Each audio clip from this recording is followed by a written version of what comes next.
தெய்வத்தாலாகாதெனினும் முயற்சித்தன் மெய்வருத்த கூலி தரும். வணக்கம்.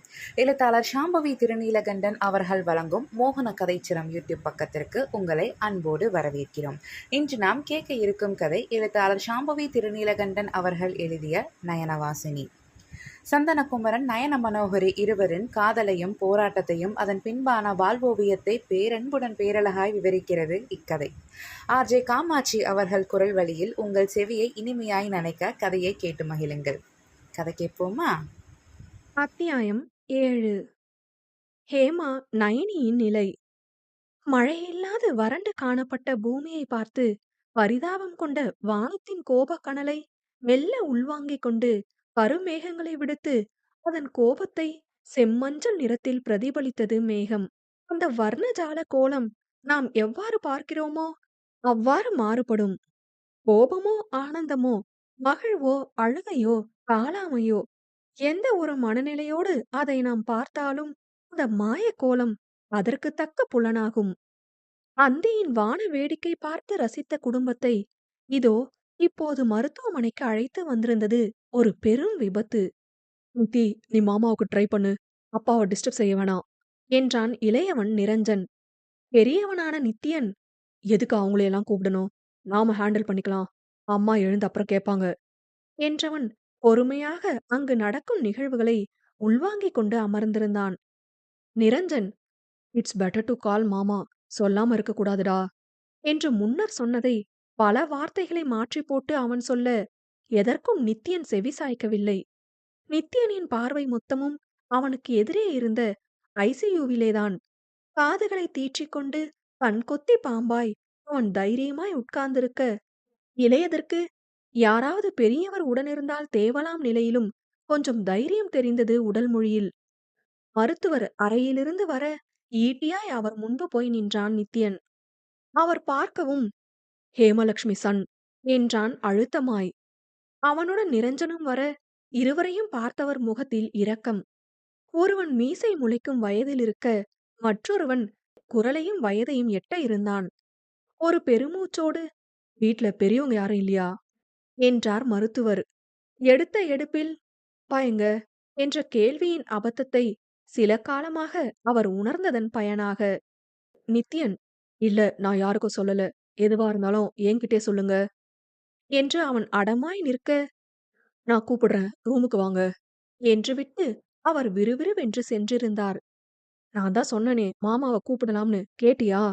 என நிரஞ்சன் அண்ணனை குற்றம் சொல்ல, "குவைட் நிரு, எந்த சுச்சுவேஷன் வந்தாலும் நாம ஃபேஸ் பண்ணணும்னு அப்பா சொல்லியிருக்காருல."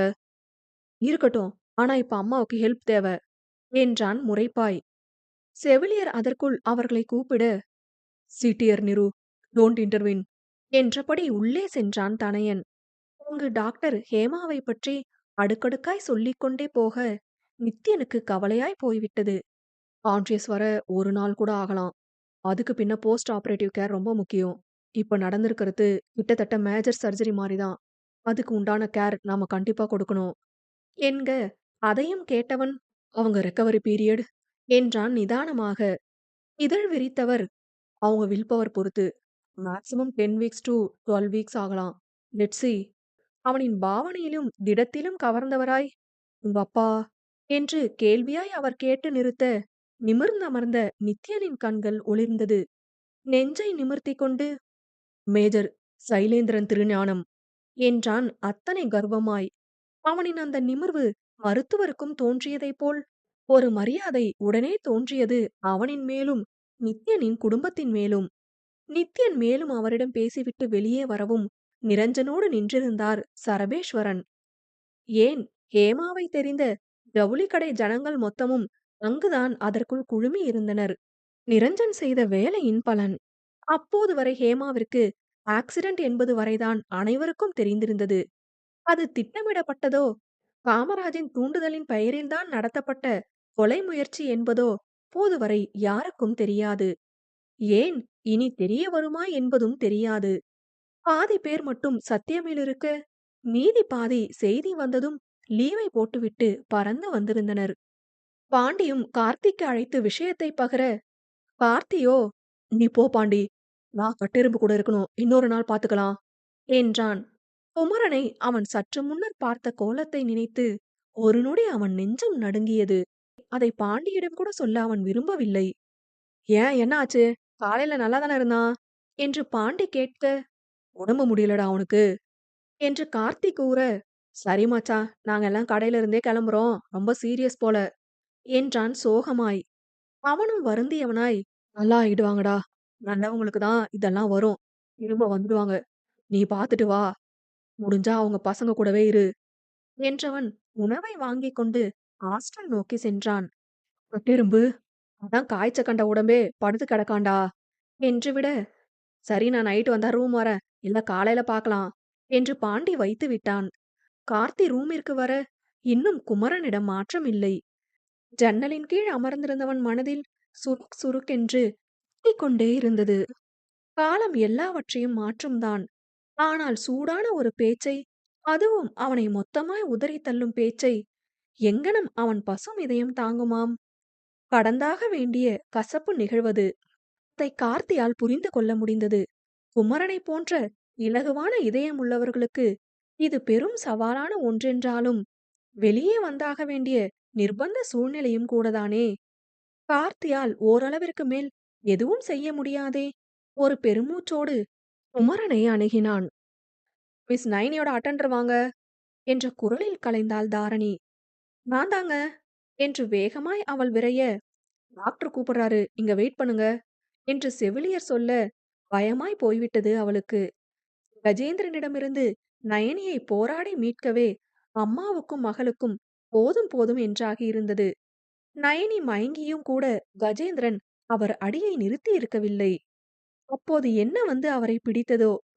சத்தம் கேட்டு அவர்கள் மேல் வீட்டில் குடியிருந்த சரஸ்வதி ஓடி வந்திருந்தார். ஐயோ, என்னென்ன செய்றீங்க?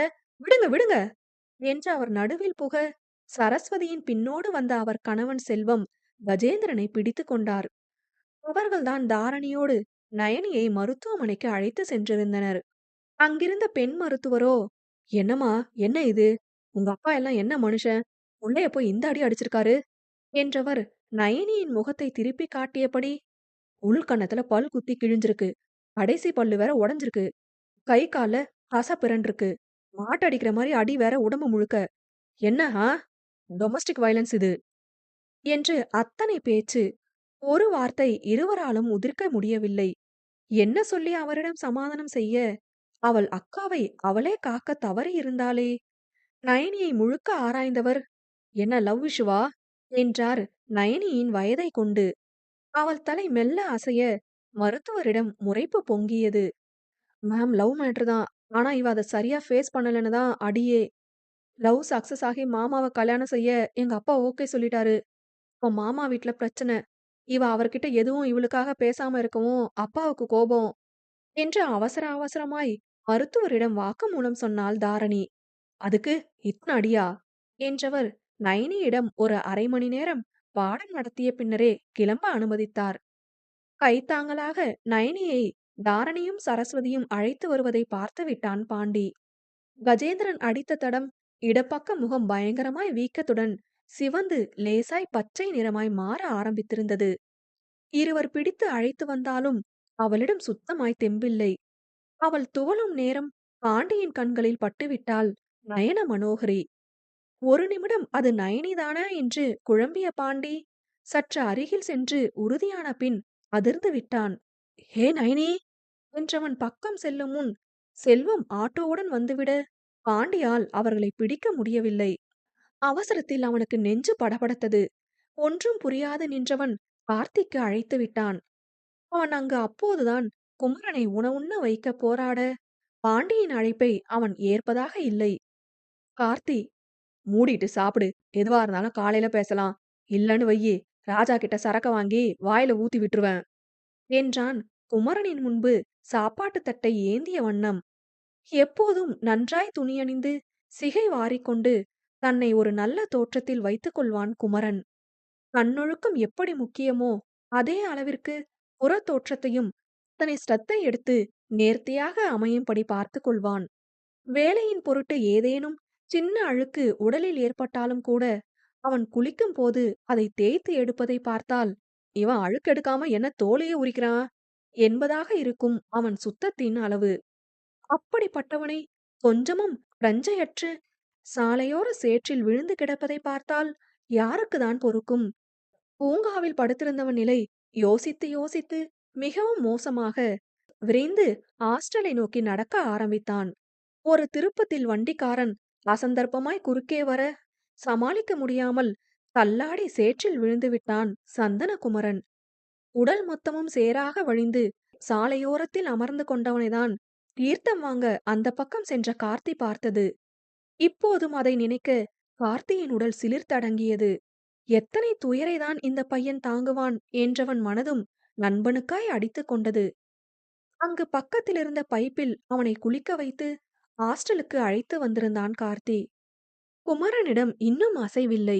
கண்ணீர் வருவதும் நிற்கவில்லை.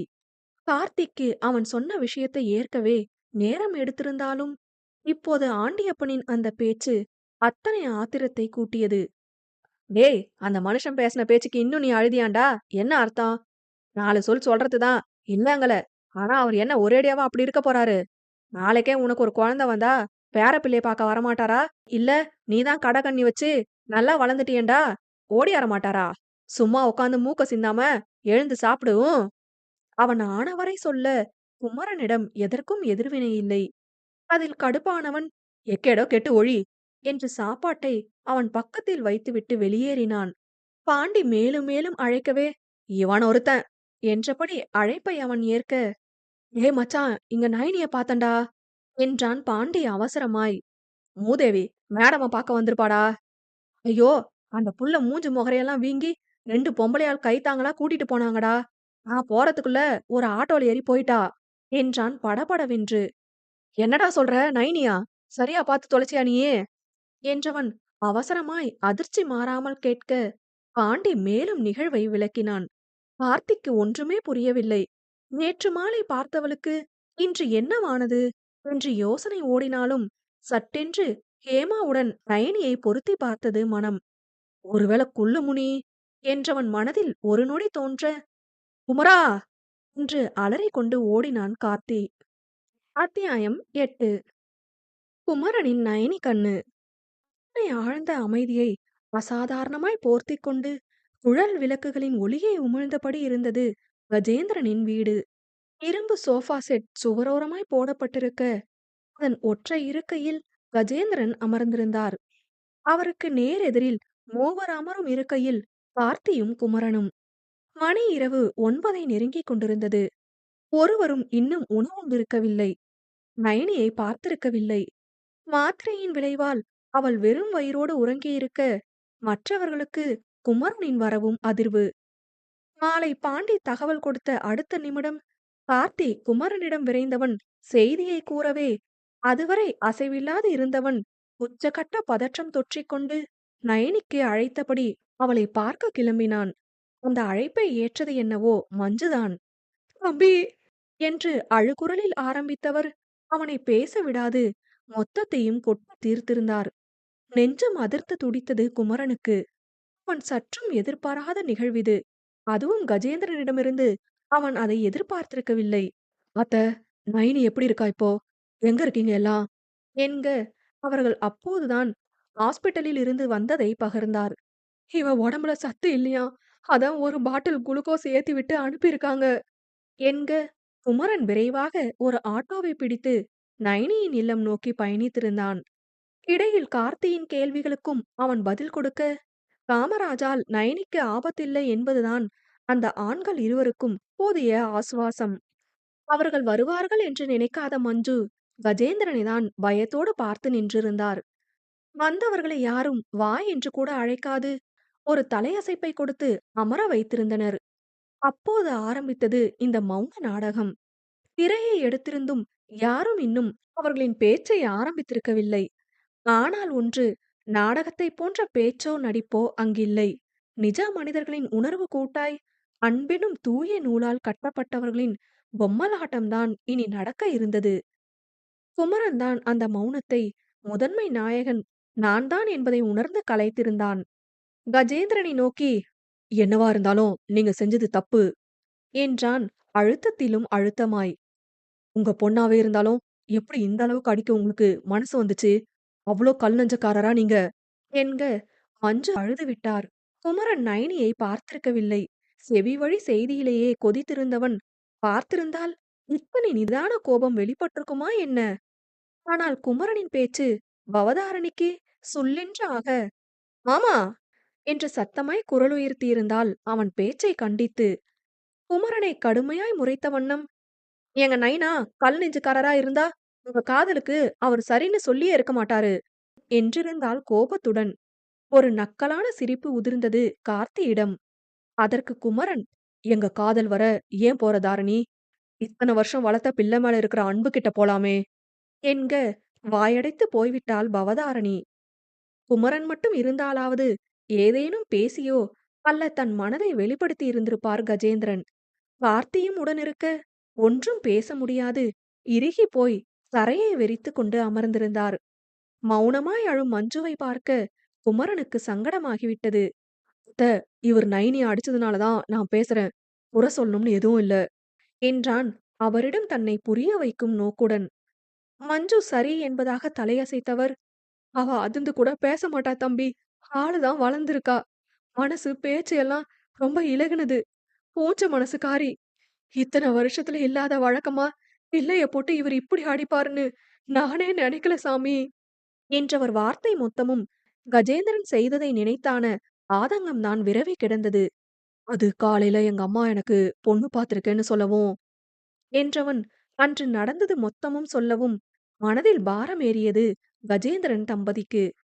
குமரன் சொல்லாமல் விட்ட அந்த ஜாதி புள்ளியை கஜேந்திரனால் நன்றாக கணித்திருக்க முடிந்தது.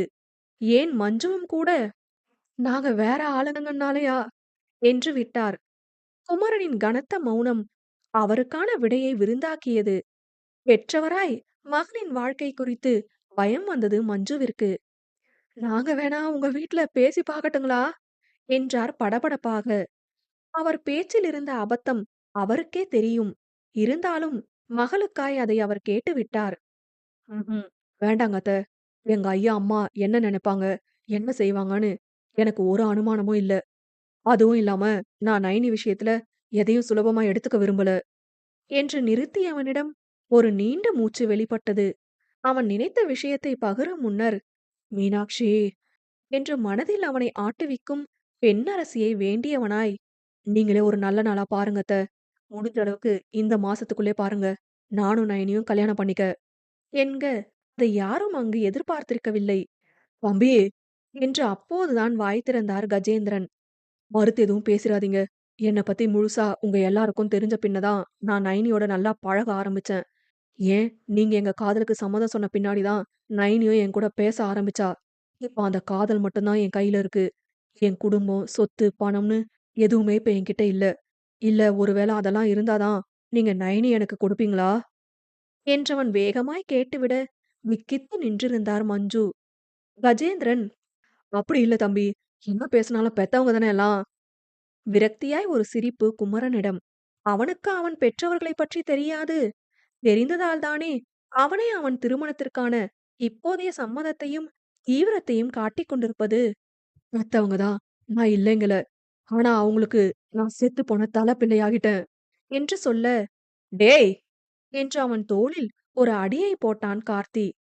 என்ன தம்பி, அப்படியெல்லாம் பேசாதீங்க என்று மஞ்சு லேசாய் குரலுயர்த்தி பேச முகத்தை தாழ்த்திக் கொண்டவன், நான் எங்க ஐயாவோட வார்த்தைய தான் சொன்னேன் அத்த.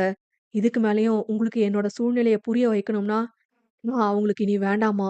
என்னைய தூக்கி எறிஞ்சுட்டாங்க என்க அவன் குரல் உடைந்து விட்டது. மஞ்சு, நாளை காலையில நம்ம சாரதாம்பாள் கோயில் ஐயர்கிட்ட நல்ல நாளா குறிச்சிட்டு வா. அடுத்தடுத்து ஆக வேண்டியத பாப்போம் என்று விட்டார் கஜேந்திரன். குமரனுக்கு அது போதும். அந்த வார்த்தை கொடுத்த இலக்கம் அவனை பெரியதாய் ஆசுவாசம் கொள்ள வைத்திருந்தது. மேற்கொண்டு செய்ய வேண்டியதை நாளை பார்ப்போம் என்ற மஞ்சு, மொத 2 பேரும் கைய கழுவிட்டு வாங்க, சாப்பிடலாம். மத்தியானமும் சாப்பிட்டிருக்க மாட்டீங்க. மணி என்ன ஆச்சு என்றபடி வேக வேகமாய் தோசை இட்லியை வைத்து மதியம் வைத்த மட்டன் குழம்பையும் சிக்கன் வறுவலையும் சூடுபடுத்தியவர் இருவரையும் சாப்பிட வைத்துதான் வழி அனுப்பினார். நயனி வீட்டிலிருந்து அவர்கள் ஹாஸ்டல் வர அரை மணி ஆகியிருந்தது. ஒரு நாள், அந்த ஒரு நாள் சந்தனகுமரன் என்பவனுடைய வாழ்க்கையை எப்படி அவன் தலைவிதி மாற்றியிருக்கிறது என்பதை நினைக்க மலைப்பாய் இருந்தது. துரத்தி துரத்தி அடித்து, அவனை பணிய வைத்து, துடிக்க வைத்து, கதறடித்து, சினமூட்டி, பெருங்காதலோடும் பேரன்பாலும் கடைசியில் அவனை நிறைத்து, நிறைவடைய வைத்திருந்தது அன்றைய நாள். இருந்தாலும் காதலும் அன்பும் இரத்த பிணைப்புகளோடு இல்லாததை நினைத்தவன் மனது தவிக்கத்தான் செய்தது. இருப்பதை விடுத்து பறந்து போனதைப் பற்றிதானே இந்த பொல்லா மனது நினைத்தடித்துக் கொள்ளும்.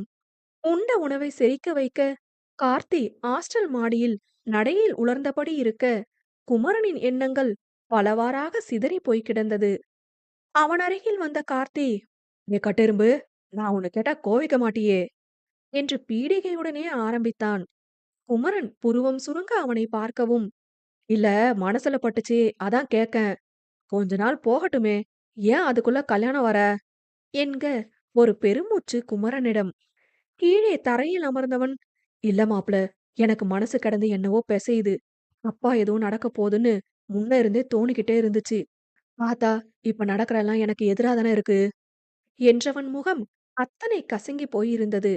விழியோரம் சட்டென்று கசிந்துவிட என்றவன் அழுந்த முகத்தை துடைத்துக் கொண்டு நட்சத்திரங்கள் இல்லா வானை வெறித்தான். கார்த்தி, "விடுடா விடுடா, எல்லாம் சரியாகும்" என்று அவன் தோள் தட்ட, குமரனின் தொண்டைக்குழி ஏறி இறங்கியது. இனி அவன் மீனாட்சி காட்டும் வழியில்தான் அவன் வாழ்க்கை பயணம் என்பது மட்டும் அறுதியிட்டு கூறலாம். ஒரு வாரம் கடந்திருக்க, ஹேமாவின் விபத்து பற்றிய தகவல் அறிக்கை சரபேஸ்வரனின் கைகளை எட்டியது. விபத்து நடந்த விதத்தை நிரஞ்சன் அவனிடம் சொன்னபோது தோன்றாத ஒன்று, அவன் மனைவி அவ்னி சொல்லால் உந்தப்பட்டு தனியார் துப்பறியும் நிறுவனத்தை அணுகியிருந்தார் சரபேஸ்வரன். தற்செயல் என்று நினைத்த ஒன்று அப்படியல்ல என்று அவர் பொட்டில் அடித்து சுட்டி காட்டப்பட்டிருந்தது அவர்கள் கொடுத்த அறிக்கையில். சுத்த கொலை முயற்சி. காரணம், காமராஜ், சத்யம் சில்க்ஸ் ஜெனரல் மேனேஜர். சினந்து சிவந்து விட்டார் சரபேஸ்வரன். ஹேமா அவரின் நல்ல தோழி என்பதை தாண்டிய ஒரு அற்புதமான பெண்மணி. தட்டி கொடுத்து, தடவி கொடுத்து, மிரட்டி கோபமிட்டு வேலை வாங்கக்கூடிய ஆள். அதை தாண்டி பலருக்கும் அவர் ஒரு நல்ல வழிகாட்டி. அப்படிப்பட்டவரை மொத்தமாய் அழிக்க நினைப்பவனை எல்லாம் சும்மாவா விட்டுவிட முடியும்? ஹேமாவை கவனிக்கென்று மருத்துவ விடுப்பில் வந்திருந்த சைலேந்திரனிடம் இந்த செய்தியை பகிர்ந்த சரபேஸ்வரன், "கொல்ற அளவு அந்த ஆள் போயிருக்கானா? கண்டிப்பா அவனை சும்மா விடக்கூடாது சார். அந்த ஆளோட பேக்ரவுண்ட் வேணுமே சரண். நீங்க இப்ப பாக்குற டிடெக்டிவ் டீடைல்ஸ் தர முடியுமா?" என்க அவரும் உடனே பகிர்ந்தவர் கையோடு இன்னொரு எண்ணையும் பகிர்ந்தார். அதில் ஆல்பர்ட் மெக்கானிக் என்று பதிவாகியிருக்கவும் சைலேந்திரன் கேள்வியிட்டார். சரபேஸ்வரன், "எங்களோட அண்டர் கிரவுண்ட் வேலைக்கு யூஸ் பண்ற ஆள்" என்க சைலேந்திரனுக்கு புரிந்தது. சைலேந்திரனிடம் ஒரு ஆழ்ந்த மௌனம். அது கலைந்தபோது, "சரண், இனி நீங்க இதுல வராதீங்க. நான் மூவ் பண்ணிக்கிறேன்" என்ற சைலேந்திரனின் பேச்சில் அத்தனை அடர்த்தி. அவரின் மறுக்க முடியாத பேச்சால் சரபேஸ்வரன் ஒதுங்கிக் கொள்ள, சைலேந்திரனின் கையில் கைப்பாவையானான் காமராஜ். காமராஜை ஆட்டி படைத்து விட்டார் சைலேந்திரன். கிஞ்சிற்றும் அவனால் அடுத்து என்ன வரும் என்பதை யோசிக்க முடியாது. அடுத்தடுத்த நிகழ்வுகளை காமராஜிற்கே தெரியாது நடக்க வைத்து அவனை கதறடித்தார் சைலேந்திரன். காமராஜ் அதுவரை செய்யவிருந்த, அதனால் கெட்ட, கெடப்போக மக்களை அவனாலேயே சரி செய்ய ஆரம்பித்திருந்தார் சைலேந்திரன். எல்லாவற்றிற்கும் கத்தியும் ரத்தமும் தான் வழியில்லை. புத்தியும் சித்தமும் போதும் எளிதாய் பலதை நடத்தி கொள்ள. இதோ நாட்கள் மெல்ல மெல்ல கடந்து ஊர்ந்திருக்க, குமரன் மட்டும் சத்தியமில் வேலைக்கு சென்று கொண்டிருக்கிறான். நயன மனோகரியுடனான அவன் திருமணம் கூட வெகு விரைவில் நடைபெற இருக்கும் நிலையில் ஒருமுறை திருபுவனம் சென்று வர எண்ணிக் கொண்டிருக்கிறான் சந்தனகுமரன். அதை அவன் நயனியிடம் பகிர, "நீங்க போறத நான் தடுக்கல. ஆனா இப்ப வேண்டாங்க" என்றாள் மெல்லினமாய். குமரனிடம் சத்தம் இல்லை. "நீங்க ஏன் போகப் போறீங்கன்னு எனக்கு தெரியும். உங்க ஐயா அத்தனை பேசின பின்ன நீங்க மட்டும் போறது எனக்கு சரியா படல குமரா. நம்ம கல்யாணம் முடிஞ்ச பின்ன தாராளமா நாம 2 பேருமே போகலாம். அதுக்கு முன்ன வேண்டாம். என் குமரனை யாரும் இனி ஒரு சொல் என்னைய கை காட்டி சொல்லக்கூடாது. என்னதானே சொல்றாங்க, அத நானே வந்து வாங்கிக்கிறேன். நடுவுல நீங்க எதுக்கு? என் புருஷனாவே இருந்தாலும் உங்க மரியாதை போற மாரி யார் பேசினாலும், ஏன் உங்க அம்மாவோ, ஐயாவோ யாரா இருந்தாலும் நான் பார்த்துக்கிட்டு சும்மா இருக்க மாட்டேன். நீங்க என்ன வேணாலும் நெனச்சுக்கோங்க. ஆனா இப்ப நீங்க தஞ்சாவூர் போகக்கூடாது. உங்க நைனி கண்ணு மேல இது சத்தியம்." என்றிருக்க, அவள் கடைசி வார்த்தையில் அவன் நெஞ்சம் உண்மைக்கும் விம்மி தவித்திருந்தது.